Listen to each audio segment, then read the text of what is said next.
Voilà, amis auditeurs de Code 243, nous avons en ligne le président national de l'UNC, M. Vital Kamerhe, qui a eu à participer brillamment à un meeting organisé d'ailleurs par lui et ses pairs de l'opposition ce dimanche 24 avril 2016, respectivement dans la ville de Kinshasa, mais également de Goma, Bukavu, Walungu. Et avec lui, nous allons un peu parler de l'actualité. M. Vital Kamerhe, bonsoir. Oui, ça va très bien.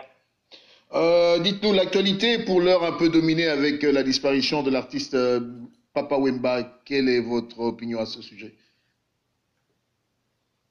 Non, c'est une grande perte, non seulement pour la République démocratique du Congo, pour l'Afrique et pour le monde. Papa Wemba, c'est un monument, c'est toute une bibliothèque artistique qui disparaît. Cet homme, ce grand homme nous donnait à la fois la joie et la nostalgie. Papa Wemba, c'est une icône nationale. Nous sommes vraiment concernés, le peuple congolais inconsolable. Nous avons vu nos frères ivoiriens vraiment rendre l'hommage digne de Papa Wemba et nous en sommes fiers. Donc, ça montre que les Africains sont là. Merci, Monsieur Vital Kamerhe. Mais dites-nous, est-ce que vous pouvez on peut revenir en arrière sur le bilan des actions que vous avez menées avec la dynamique de l'opposition ce week-end dans la ville de Kinshasa, ce dimanche précisément, et ailleurs par ailleurs? Oui. La dynamique de l'opposition remercie l'ensemble du peuple congolais et la diaspora qui nous a soutenus aussi à travers les réseaux sociaux, à travers les coups de fil donnés aux membres de la famille, des interviews données ça et là, pour la participation massive des Quinoises et Quinois à ces meetings de l'opposition. Nous remercions les amis de Goma, Bukavu, Uvira, Walungu, où ils ont démontré leur détermination à obtenir le calendrier électoral dans les délais constitutionnels. Nous condamnons ce qui s'est passé à Lubumbashi, où la police a fait usage de bombes lacrymogènes pour disperser les manifestants. Et ceci dit, nous devons dire que le bilan est positif, puisqu'à Kinshasa, nous avons dit au gouverneur de la ville merci quand il a pris acte que notre manifestation s'inscrivait dans ce qui est prévu dans la loi sur la manifestation publique. Mais en même temps, nous avons signifié que nous rejetions son deuxième paragraphe puisqu'il nous fait passer ses prérogatives. Il ne lui appartenait pas à lui de dire oh, je vous conseille de délocaliser les meetings à notre endroit. Nous avons dit le chef ici c'est le peuple a choisi cet endroit-là, la place triomphale et le meeting aura bel et bien lieu à cet endroit-là. Nous avons voulu, par notre bataille médiatique, encourager le peuple à chasser la peur. Nous avons été les premiers à être sur le lit à partir de 5 heures du matin pour que le peuple voit de ses propres yeux que les leaders sont là. Et je pense que c'est cette recette-là qui a fait finalement, qu'est-ce qui nous pose de l'électorat.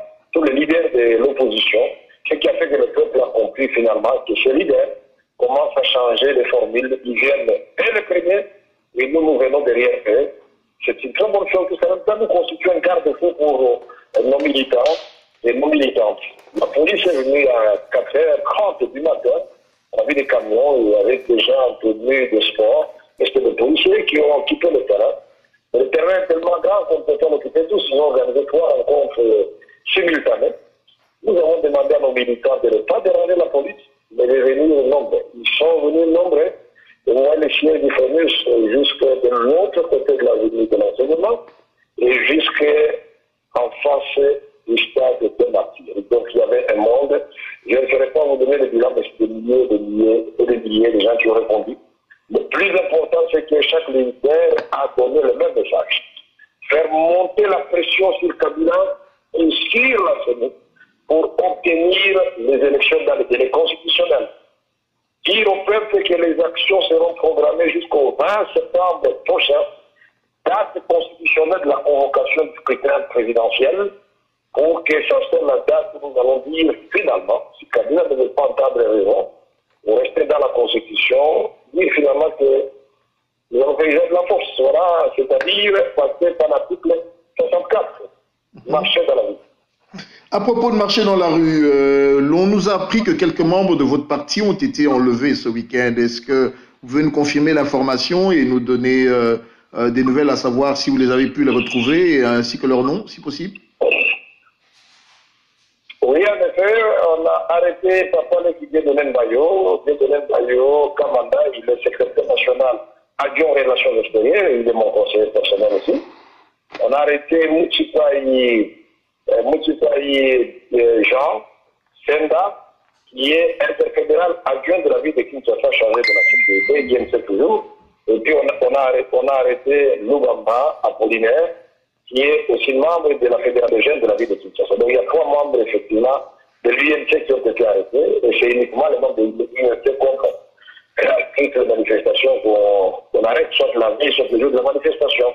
On les a arrêtés à 20h, à la place triomphale, au moment où ils faisaient le dernier réglage, c'est-à-dire dire aux populations des environs de ne pas avoir peur. Il faut dire que la manifestation a bel et bien lieu demain à cet endroit-ci. Puisqu'il y avait déjà des informations à partir du ministre de l'Intérieur de la ville de Kinshasa qui avait annoncé par Radio Okapi que la manifestation était délocalisée. Moi-même, je suis passé sur Radio Okapi pour dire que nous maintenons la manifestation à la même heure, au même endroit. Donc, ils sont bel et bien arrêtés. Ils ont été arrêtés par la GR, conduits au Kanchaki, et puis depuis hier, ils ont été transférés à l'ANR. Nous sommes en train de suivre encore l'ANR. Nous espérons qu'ils seront libérés. Nous avons informé les membres du parti, nous avons informé les organismes internationaux des droits de l'homme et la division des droits de l'homme de la MONUSCO, puisque la révolution rwandaise est en 17, où l'on demande au gouvernement de cesser la répression et de protéger les populations civiles et surtout les leaders politiques quand ils sont en train de faire leur travail. À ce sujet, sujet d'actualité, Joseph Kabila était à New York aux États-Unis et on nous fait savoir qu'il a eu un entretien avec John Kerry, qui est le secrétaire d'État. À l'issue de cet entretien, une déclaration faite par le porte-parole du secrétaire annonce que les États-Unis ont martelé sur la volonté du respect de la Constitution et de l'organisation des élections selon le respect de celle-ci. Croyez-vous qu'au stade actuel, malgré cet entretien, il y a une volonté du président Kabila d'aller dans ce sens-là? Non, ce n'est pas une question de volonté. Nous remercions d'abord le gouvernement américain qui a compris le souci du peuple congolais.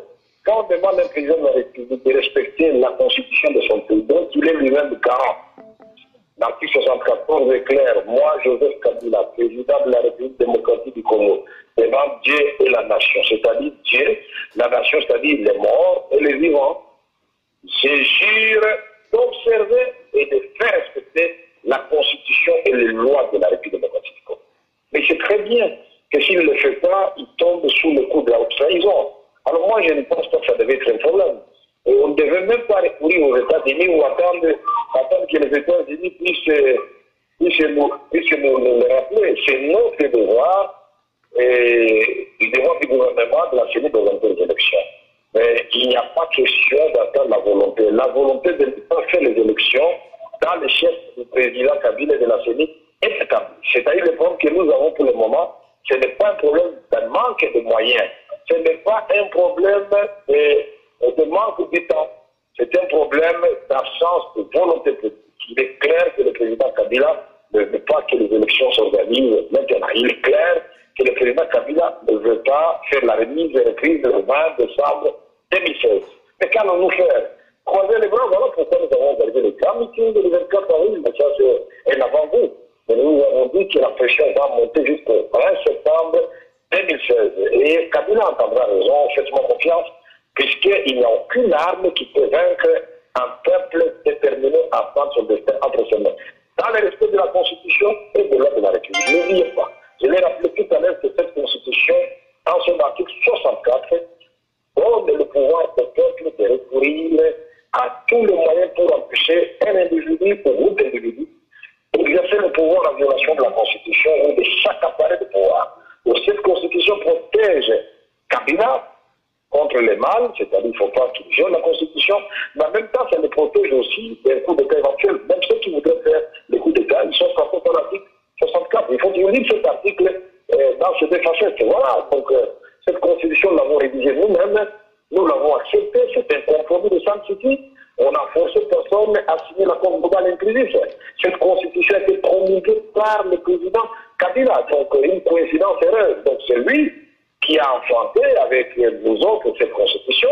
Il ne va donc pas jeter l'enfant et l'eau dedans. Non. Il doit protéger. C'est le socle de la démocratie dans ce pays.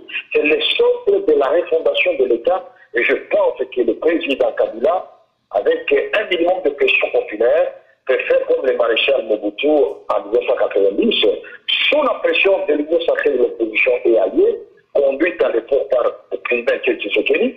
Le président Kabila peut aussi faire un grand discours surprendre peut-être tout le monde en disant comprenez mon émotion et nous le comprendrons et ils vont mettre plus jamais. Mais qu'ils n'essayent pas d'entrer en confrontation avec le peuple. Le peuple sera vainqueur. Il pourra tuer 10, 20, 30, 50, donc fini, c'est le peuple qui va battre. Monsieur Vital Kamerhe, il y a quelques réactions qui fusent depuis votre déclaration relative.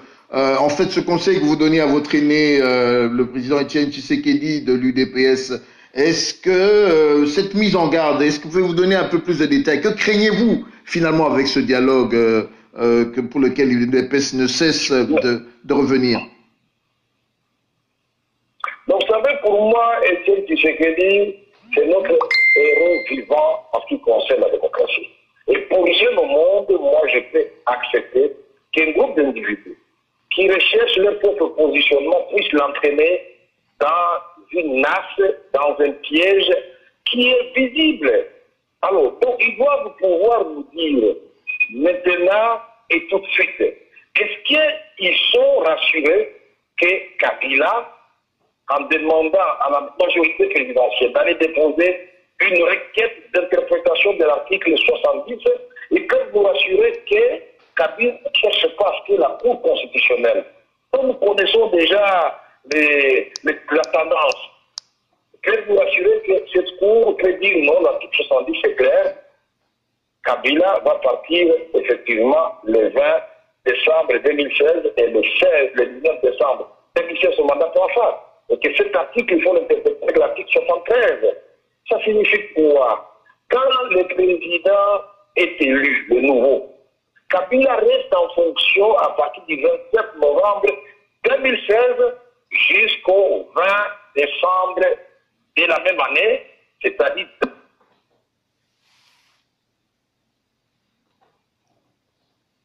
Là, je crois, mesdames et messieurs, que nous avons une coupure. Pourtant, nous étions en ligne.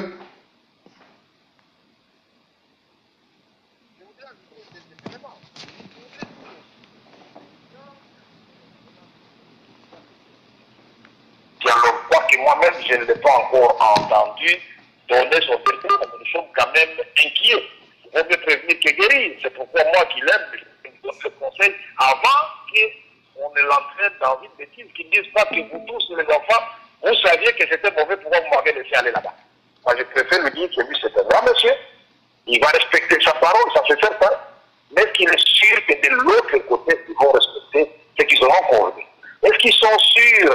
Est-ce que lui, il est sûr qu'ils vont discuter de la légitimité du pouvoir issu des élections de 2011? Est-ce qu'il est sûr que le président Kabila, à l'issue de ce dialogue, qui va nous dire, bon voilà, Kamerhe, tous les autres étaient précipités, c'est pour dire, voilà, je viens de vous arracher un calendrier électoral dans les délais constitutionnels? Est-ce qu'il est sûr qu'il n'y aura pas de transition où on va lui faire miroiter à lui des histoires finalement pour le compromettre? Voilà tout un tas de questions que je pose en tant qu'acteur politique majeur ayant été formé par la même icône de Tshisekedi, je ne peux pas. C'est à mon tour de gouverner l'ascenseur pour lui dire, c'est bien, nous respectons votre choix, tel est votre choix. Mais nous voulons dire quand même, en démocratie, on peut donner des conseils et des avis. C'est un avis que j'ai émis, je ne peux pas interdire, qui suis-je pour interdire au président Tshisekedi d'aller au dialogue? Non, je ne peux pas, je n'ai pas ce pouvoir-là. Mais par contre, je peux émettre un avis qui peut aider mon vieux. Voilà, je crois que cela est d'autant plus clair. Monsieur Vital Kamerhe, nous vous remercions, à moins que vous puissiez avoir un mot de la fin, si je peux utiliser le terme. Non, le mot de la fin, c'est pour dire que nous sommes en train de condamner tout ce qui se passe au Katanga. C'est inacceptable. Il ne faut pas que le régime fasse monter la répression et la constituer en mode de gouvernement de la cité. Quand les gens décident de commémorer la journée du 24 avril 90. Mais je ne vois pas où il y a du mal, il y a une orientation au passage. Pourquoi on doit sortir des bombes lacrymogènes? Pourquoi on doit tirer sur les gens? Pourquoi on doit arrêter les gens?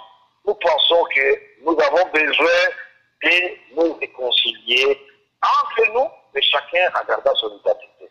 Vous êtes de la majorité, nous sommes de l'opposition. Ce sont des résolutions de sanctité. Appliquons-les, on n'a pas besoin de notre dialogue. Nous disons aussi que nous condamnons du fait qu'on ait brûlé le siège de l'INAFEC, des mois de Simba. C'est inacceptable, le siège. Il faut qu'une enquête soit diligentée rapidement pour qu'on sache qui a fait ça, qui a commis ce procès. Voilà, donc nous, l'opposition, et je réitère encore mon appel, auprès de tout le monde, restons unis, nous serons forts. Ne soyons pas discrets en ce moment. Notre premier objectif, c'est nous rassembler. Nous rassembler davantage, nous serons forts et on va bousculer la machine de Kabila qui est en face de nous. Et si nous voulons faire autre chose à ce moment, nous allons être divisés, distraits, et c'est mon point de vue, je l'assume, j'aimerais avoir tort plus tard, mais je crois que ça, c'est la demande du peuple. Le peuple voudrait que nous tous nous battions pour trouver ces élections dans les délais. Après, nous pouvons faire entendre maintenant nos propres ambitions, et ça viendra, et je voudrais rassurer les uns les autres que l'opposition aura un candidat unique, et ça sera comme ça, et je suis disposé à faire cet exercice le moment venu. Je vous remercie, monsieur Vital Kamerhe, de nous avoir accordé ce temps. Nous rappelons à nos chers auditeurs que vous êtes sur le code 243, la chaîne de référence.